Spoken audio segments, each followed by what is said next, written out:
Hello, I'm Chrissy Seaton. Welcome to my Noahide family.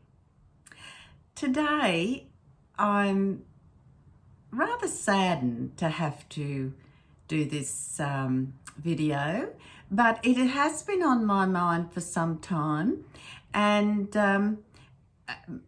more recently, there have been things in the news that have really upset me, and so I've decided to talk about this. It's about parental responsibilities, and we're all familiar with these, or we should be, that we have responsibilities to our child. And this is the core of raising a responsible citizen. Do you know, it's been quoted many times that the 7 Noahide laws are the bedrock of all societies. And it is. It is. I don't think anyone would disagree with that. It's the foundation of a harmonious and civilised society. And raising our children, really, it is common sense, apart from the fact that it's a commandment by God, that we should be raising our children according to the 7 divine laws. And to ensure that our world continues to be an improved world. And recently we've seen all manner of things on the news, from adults behaving badly. And in Australia, two things really highlighted this for me. There was been recent reporting of children break-ins, stealing cars, running riot on the streets in the early hours of the morning, 2 o'clock in the morning. One of the news items specifically mentioned there were children in this stolen car ranging from age 10 to 14. The driver, I think, was the 12 or the 14-year-old, I'm not sure. But this I couldn't stop thinking about this. And so that is really what has prompted me to talk about where a parent's responsibilities lie.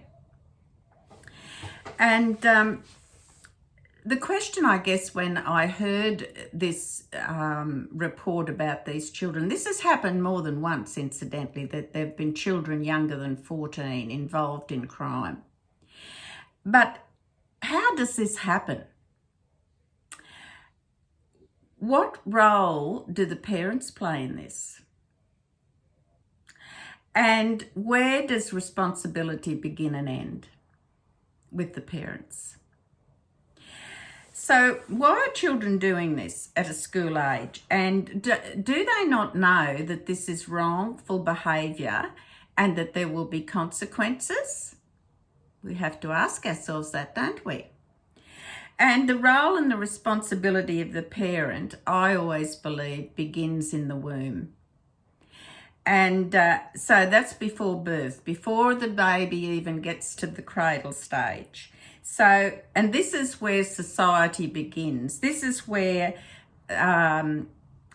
we talk about the cradle of society. Well, this is where it begins. That's what it means. This is where this child is nurtured from the cradle. But as I said, I believe it begins in the womb. Do you know that the behaviour habits of the mother while she is pregnant with that child can have an effect, a lasting, lifeline effect, a lifetime effect in some cases on that dear little soul? If a mother persists in drinking alcohol and drugs and excessive bad behaviour in terms of substance abuse, then when that little infant is born, that little soul has already started at a disadvantage. It's going to have behavioural problems. The parents are going to obviously need parenting instruction. They're going to need support so that that child stands some chance of making a decent life in today's world. So it begins in the womb. And it has been said that if a child can actually hear its mother's voice, or it's the noises associated with its surroundings. And they say that if you actually, for example, lie in a bathtub and put your head, your ears particularly, your head underwater and listen to the sounds, it's a sort of a muffled sound. I think you've all probably done that at some stage. Well, they say that's likened to how the baby hears or understands things in the womb. So that's really something to think about. So if the mother is pregnant, she's yelling, screaming, she's intoxicated or hearing things, I can only imagine how that must affect that unborn infant. So nurturing the child from the cradle now, this includes also a continuing of a calm and stable environment. There's got to be routine. We have to be careful of our speech. We don't raise it unnecessarily or screech out. These are all common society things that we should know as adults.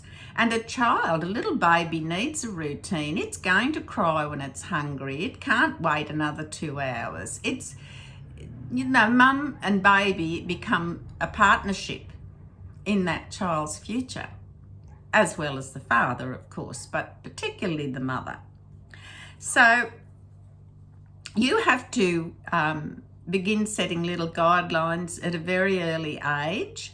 The child begins to recognise a pattern. It might be, when I have my bath, I know I'm going to have something nice in my mouth to eat or drink, or I'm going to sit and play with mum or dad. Or they develop their, routines. They're like little puppies, believe me. I'm not being insulting here, but a little puppy learns at a very early age from its mother. So you are going to guard your speech and your actions when that child is young, especially when it's a toddler and starting to copy mummy and daddy. The little baby little toddler wants to hold tools like daddy does, or the little girl might be wanting to help stir the pudding or make the cake, etc. So they imitate. They're tremendous imitators, little children. So that's why it's good that they imitate your good behaviour. And some of those things are as simple as standing when an older person walks into the room, being respectful and kind, having respect for authority, for instance, the police or the military or the leaders in your community. Do you know, I overheard a mother once in front of a 4-year-old saying, "I don't trust the cops. Oh, I'd never trust the cops." Now, what sort of a message is going into that 4-year-old's head? Gee, mum doesn't trust the cops. Well, I won't. It's so easy to damage a child's perception by a careless comment in their presence. So I guess what I want to say is that as a parent, you have a job to do. Don't expect someone else to do your job or fix up your mistakes. You only get one chance at this job of parenting, and do it right from the beginning. We move along a bit now into more of the group society mentality here now. When my sons went to school, if you ran a foot race and you won, or you got second or third, you got a prize or a trophy, a little ribbon, something. If you ran last, you got nothing. Mum just said, well, better luck next time, or you've got other talents, or, the child mightn't even be interested in racing or athletics. But there is always a way to not disrespect the child because they came last, but it's the parent specifically that needs to say to the child, look, not every child can win. And do you know, the fact that you lost this race has benefited another child, and that's a kindness, that's a good thing. You just, so the child loses the race and bursts into tears. That's a normal reaction. Children do that. But that then soon becomes, if it is pandered to and pampered in a respect that we now have a culture in some schools and athletics that every child gets a trophy in the race. Every child. Now, what sort of a message is that teaching all the children? First of all, the child that wins the race, and rightly so, and maybe the one that gets second and third, they think, oh, good, I achieved something, I won the race. And, when you try hard and you practice and you concentrate and you're focused, you get a reward. I won. So, and rightly so, they should be pleased. They can still be humble, but be very pleased with their progress. Okay, so then we move. If you're giving every child in that foot race, including the winner, a trophy, then you move, let's say, to middle field. What does that teach that child that came in the middle of the field in that race?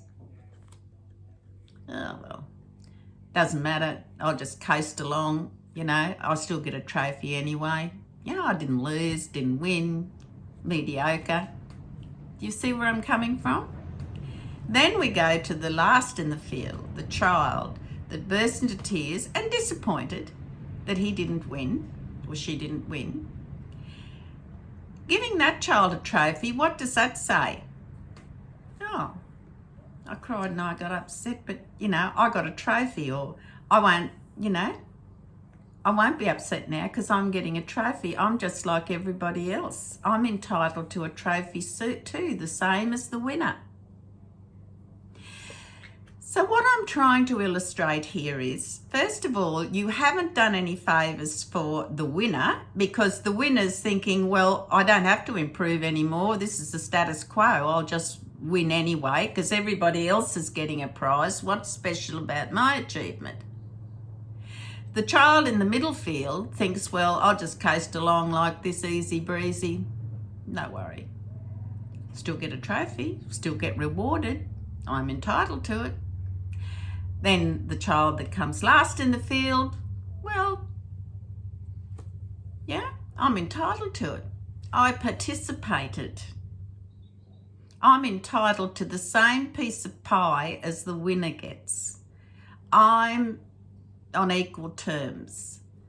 I don't have to do anything to achieve any more. Well, I'm sorry, in the real world, that's a really bad lesson to learn. Then before you know it, we have what you call the candy throwdown in the supermarket. We've all had that experience, perhaps, for a child's throwing a tantrum because they want something they can't have and shouldn't have. They have a throwdown, and 9 times out of 10, the parent gives in to save face. You can't do that. You're playing with this child's behaviour and perception. What you're doing, you're setting false parameters for that child to behave within. And that's not good for the child. It might save your sanity in the supermarket or make you feel better, but it's not doing anyone a favour, not doing society a favour, and least of all that little child. So if you have to have goals for a child to strive for. We all need goals. We all need levels we want to reach. And there are consequences for our actions in everything we do. And the hard fact of the matter is that if you come last in the race, then okay, the consequences are you came last. Not everybody is an athlete. You watch the Olympic Games. Does everyone that competes get a prize? No. First, second, third get a prize. That's, would any Olympian go and spend their whole life dedicating themselves to improving their sport level just to get a prize the same as everybody else in the field? No. So this is where these life lessons begin for children. It's examples. It's how we react to them. It's how we reward them or don't reward them. And not every child is going to win every time. Not every child is going to be top of their class. Not every child is going to be the bright spark in the corporation. It's it's a fact of life. We all have our special talents, and that is what needs to be praised and honed in on. Many a child that lost every foot race in primary school turned out to be a famous photographer or politician or a doctor. So, you know, we're setting such a bad example with this. Every child gets a trophy that can have far-reaching adverse effects on a child and in turn on society. So that attitude is set early, and in one case it can be excellent, and in another case it can be actually destructive to the child's perception of what they're entitled to. So those early years and those lessons we learn develop that pattern that will continue on with our growth and our aging, and that is to what we want to do is reinforce it, that ensure those principles and parameters and guidelines for, you know, a better society and a better life for that individual, for that person. So I would say that be the best parent you can be. Try hard. If you're not sure, ask an experienced person. It begins in the womb. It continues in the cradle. Then it gets to early school, the famous foot race. And then hopefully they will graduate into society as a responsible and righteous, unique individual that you are proud of, that God is happy with, and the world will benefit from that individual. That is our goal. That is our responsibility as a parent. And this is how we make the world a better world. It begins at conception. It continues through those 9 months in the womb. And then it also carries through from the cradle till they graduate into society as an adult. Be the best parent you can be. There's a couple of readings in Proverbs I would like to prompt you all to read. It's Proverbs chapter 3, verses 11 to 18. Proverbs chapter 4, verses 1 and 2. Thank you for watching this video, and don't forget to subscribe, hit the bell to be notified when there is another video uploaded, and please remember that child, you are responsible. If it's out at 1 a.m. in the morning at 10 years of age, there's a problem with the parenting. Please take care, and God bless.